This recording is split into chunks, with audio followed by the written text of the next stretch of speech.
My partner wanted to date other people even though we were getting ready to be married. You called off the wedding because your partner wanted an open relationship just 2 weeks before the wedding day. She suggested going to therapy together to have an honest conversation before the wedding. This seems strange to you because you thought you were already honest with each other since you were about to get married. Plus, she was secretive about her therapy sessions, so being invited to join felt unexpected and odd. On the day of the therapy session, I went there with my phone recording secretly for my own protection. My fiancé was already inside, and I had to wait for about 20 minutes before being invited in. The therapist greeted me politely and said I wasn't like how my fiancé had described me, which I took as a compliment. Then things got weird when the therapist told my fiancé, "This may be harder than we thought." I kept a calm expression even though I felt uncomfortable. The therapist then gave a speech about modern relationships and how my fiancé wanted our marriage to be non-traditional. I kept smiling, unsure of what was going on. I thought my fiancé might be talking about modern ideas of women's independence, but no, she actually meant she wanted to sleep with other men after we got married, a non-traditional type of marriage. She said she loved me a lot but wouldn't be okay with me doing the same, fearing I might leave her for someone else. I let them talk, noticing they were getting more confident, probably because I stayed silent. It seemed like they had rehearsed this conversation. Then I asked the therapist if she was licensed, which surprised her. She confirmed she was, so I told her to explain to my fiancé why we were not getting married anymore and why we were not staying together. I wished them luck and walked out of the office. I want to report the therapist for misconduct, but I'm not sure if I should report her to the clinic or to a board that oversees therapists. I feel like they were trying to manipulate me, and I want the therapist to face consequences for what happened during the session. It left me feeling really uncomfortable. Just to be clear, even if my fiancé had wanted an open marriage where I could date other people, I would have still ended things. That's not what I consider a real marriage. I'm also starting to think my fiancé might have cheated on me. Now that I'm thinking clearly, some things don't add up. I feel like a fool, especially after listening to the recording of the therapy session. I decided not to go through with the wedding. I usually avoid conflicts and don't seek fights because I follow my principles and use common sense. Maybe my ex thought she could take advantage of me, but that was a mistake on her part. After listening to the recording several times, I believe the therapist realized I wasn't like how my fiancé had described me in their sessions, hence the comment, "This may be harder than we thought." Now that the wedding is off, people are asking questions, but I don't feel comfortable answering them. I'm trying to figure out how to handle this situation. My ex is probably trying to control the damage, but I have the recording of our conversation. If she goes too far, I won't hesitate to share what she wanted to talk about. My parents and family are asking questions, and I'm not sure what to tell them. I don't want them to think I'm foolish for letting my ex get to a point where she openly said she wanted to be with other people. My ex keeps calling and messaging me, as well as my best friend and brother. She's saying we can work things out, but I didn't understand what they were saying during the therapy session. She's blaming the therapist and saying it wasn't her idea. My ex is trying hard to make me change my mind, but I'm not listening. We were planning to get a loan for a house, but I canceled everything, cutting off all ties we had, including financial ones. She's now saying in therapy she talked about feeling insecure because I had more past partners than her, and the therapist suggested we should both have the same number of partners. I'm going to report that therapist once I figure out how and where to do it. This post is mostly me venting, but I also need advice on how to deal with questions from friends and family. My ex is trying to control the situation, and I don't want it to turn into a back-and-forth argument. I have the recording of the therapy session, and I'm thinking about sharing it with the people who are interested, even though my ex doesn't know I have it. Quick update.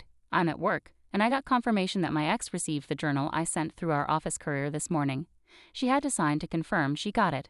Some people suggested I read it, but I've decided not to because my ex hasn't taken responsibility for what happened. Thank you for your advice. Another update. It's been an eventful 2 weeks since I first posted. Last Monday, I spoke with a lawyer at work about the therapist's situation.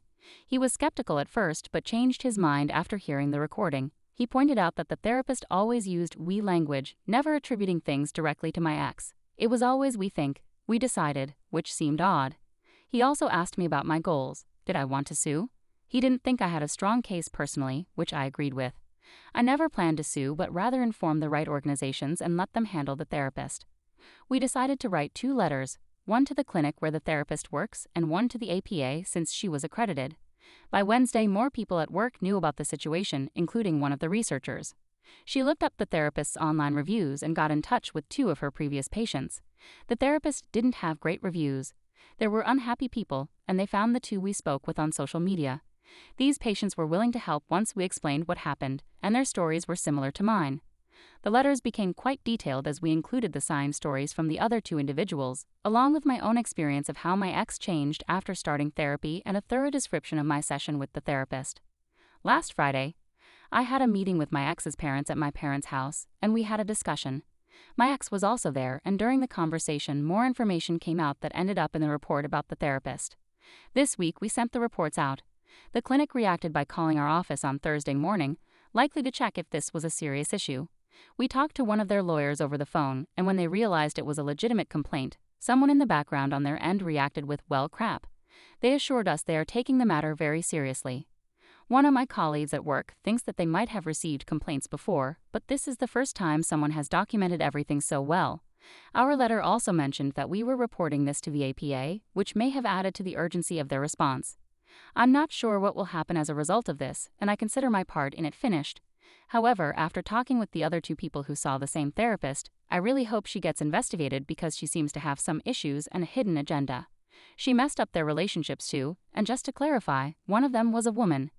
Then about my ex and her parents. Last Friday, my parents asked me to visit them after work, and when I arrived, I found out my ex and her parents were there too. My first instinct was to leave because I wanted this meeting to be on my terms, but she tried to take control, and that wasn't going to happen, let me tell you. My ex was waiting for me outside, looking really nice. If there was ever a girl you'd want your parents to meet, she was it. She said they were there to talk and try to fix things. But when she said they, she wasn't talking about her parents. Either she never told them what happened, or she told them a version of the story they didn't believe. She had a journal with her, saying it would clear up everything if I read it. I told her this wasn't a book club. I wanted to go inside and get things started, but she asked for just 10 minutes to talk before I talked to her parents. She started crying and kept handing me her journal. Then my sister and her sister showed up.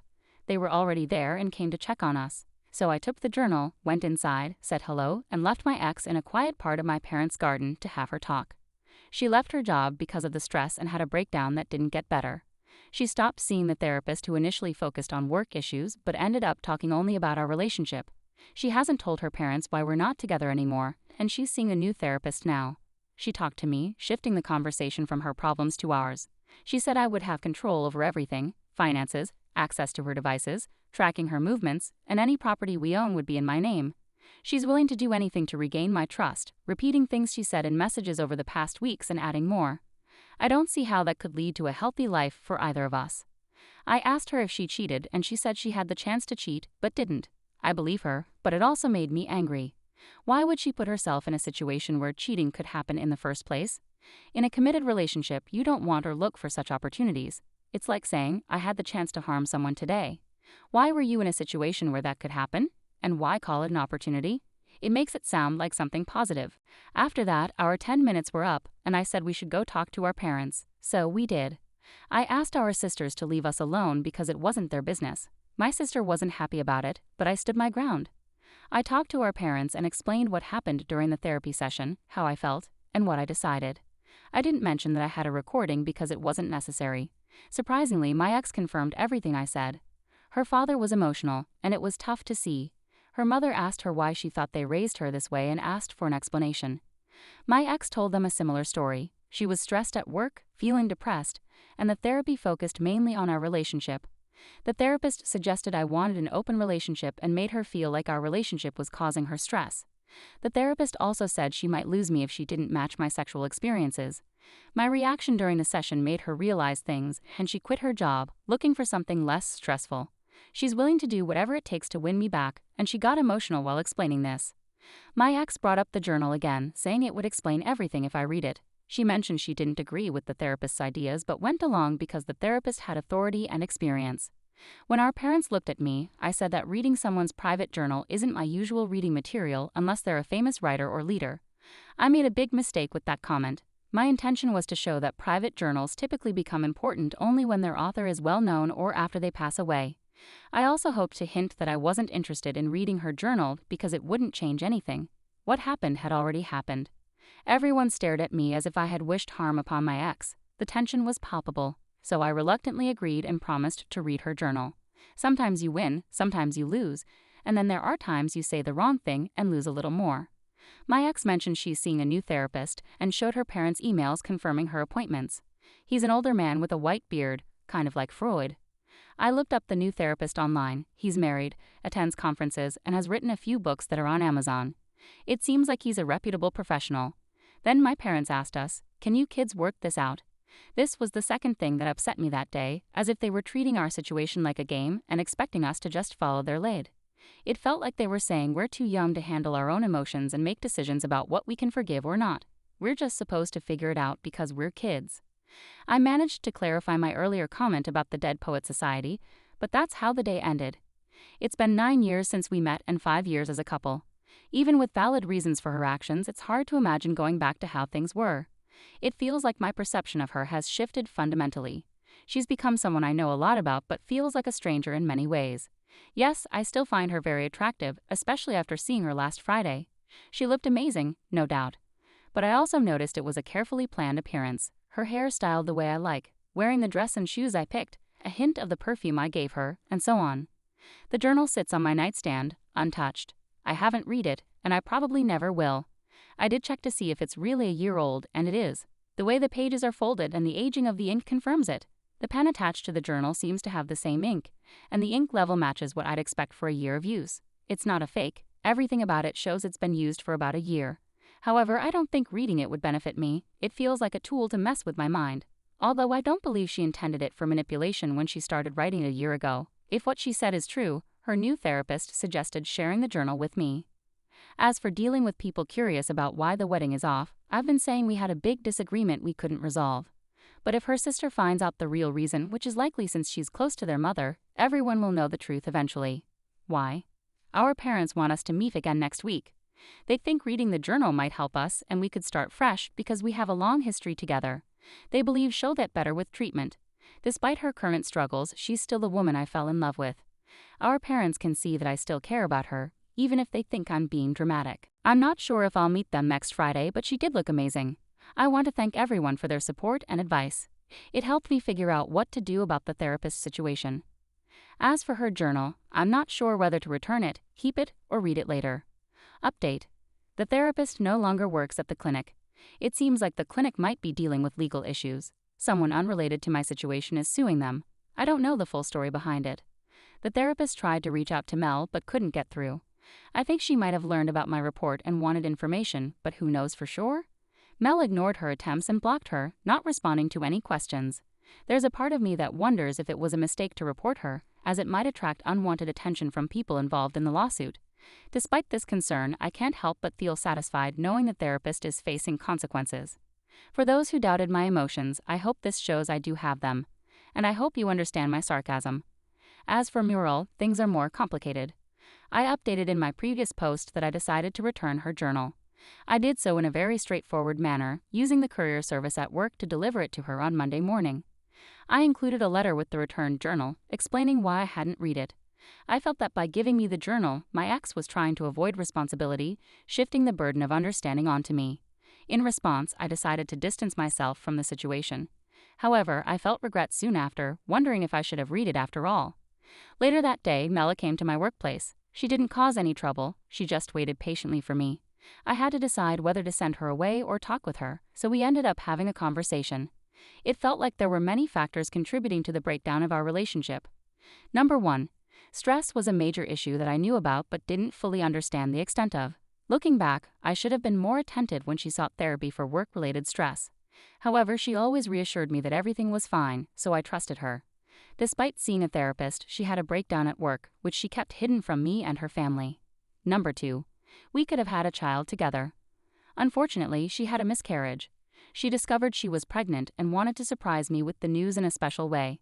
However, a few days later, she began bleeding, and the pregnancy ended. She never told me about this because she feared I would see her as inadequate. She knew how much I wanted to be a father, and she worried that this incident would make me think she couldn't have children, which is completely untrue. Number 3. Another factor was our friends. I've mentioned before that we knew couples in open relationships. About a year ago, one of her friends contacted her, inviting her to lunch. During that lunch, she poured out her frustrations about her failing marriage to Mela. Her situation was quite similar to ours. Her husband had more partners than her, like me.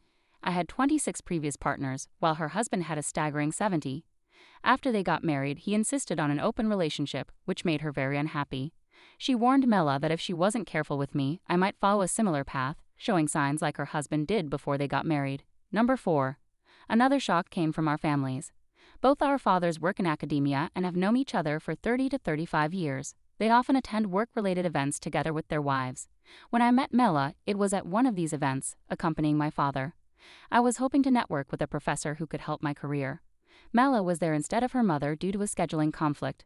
Little did we know, her parents were going through a rough patch because of her father's infidelity. Mela only found out recently when discussing concerns raised by her friend, mentioned in number 3. This revelation shattered the illusion of her parents' perfect marriage. Despite their struggles, they managed to hide their problems and maintain the image of a perfect couple. Mix this family turmoil with a therapist pushing for an open relationship, and it's a recipe for disaster. The therapist echoed the warnings of Mela's friend, saying that men like me would always seek more than one partner, and that the only solution was for Mela to sleep with other men to even the numbers. This misguided advice, combined with our family issues, played a significant role in ending our relationship. I would have been against the idea, but I would have accepted it if it meant showing my love for Mel. The therapist's plan seemed complex. It aimed to stop me from cheating, prove my love, and make our relationship stronger. However, I knew deep down that this plan wouldn't work. It seemed like the therapist wanted our relationship to fail, but I surprised everyone by reacting quickly and decisively. For the rest of the week, we talked every day, and Mel answered all my questions. While I was ready to end things, she was determined to fight for our relationship. I had to leave for a work trip that was originally 2 weeks, but got extended to 4 weeks for more work hours. Before I left, I gave Mela a copy of the therapy session recording. She was aware that I had it. It was one of the first things we discussed when she visited me at work. I believe listening to the recording deeply affected her. What she remembered from the therapy session was quite different from what the recording revealed. This helped her understand the reasons behind my actions and behavior towards her. During the 3 weeks of my work trip, I had minimal interference from anyone back home, which was quite enjoyable. Some people in the comments offered to meet up for a beer if I was in their city. I took one person up on the offer and met another Redditor for the first time. Surprisingly, they were not weird at all. In fact, they and their wife were wonderful people. The 4th week after my work trip, Mela came to visit. We had been in touch during the previous 3 weeks, discussing various topics, mostly about us. One important issue we had to address was our upcoming trip to France. Originally, we were planning to go there for a 2-week honeymoon after our wedding, but due to various reasons, we had to postpone it for 3 months. The trip was approaching, and we had already booked non-refundable plane tickets and hotel reservations. It was frustrating dealing with these policies, but we were determined to make the best of it. During that 4th week, we had more discussions and decided to go to France together, but as friends. I know that might sound strange to some people. Our time in France was incredible. It really opened our eyes to the differences between the US and other countries. You can easily spot Americans in museums. It made us realize that understanding how to behave in foreign countries should be taught in schools. After our trip to France, we returned as a couple, but it's not an instant fix. We're in a rebuilding phase. Here are some things we've agreed on. Mela will find a less stressful job. We've cut ties with friends and open relationships. We both love the name Mela and will name our first daughter that, inspired by our time in France. We've learned not to hide important things from each other, like Mela's miscarriage, which I'm upset about. We're planning to get a puppy and a kitten. Mela will continue therapy for a while. When we do get married, it'll be a small ceremony with just us and our families, probably in Italy next. I guess this update won't be as dramatic as some might have expected. Many have been waiting for news, hoping for anger, hatred, or revenge. But as I've said before, I never hated Mela. My actions were just about protecting myself at that time. She showed she wanted something different from what we had agreed on. For those worried about Mela's mental state, there's no need for concern. After the influence of her therapist faded away, she went back to being herself, more or less. These events have changed us, but she's doing well overall. She offered to let me control our money, track her everywhere, and access her devices. Despite not being interested in that kind of arrangement, it was a way to keep talking. We agree that being open with our devices is fine since we've always been that way. As for money, we'll stick to how we've always handled it, sharing it. I appreciate the advice and support from everyone in the comments and private messages. It's been therapeutic to write these posts and talk with you all.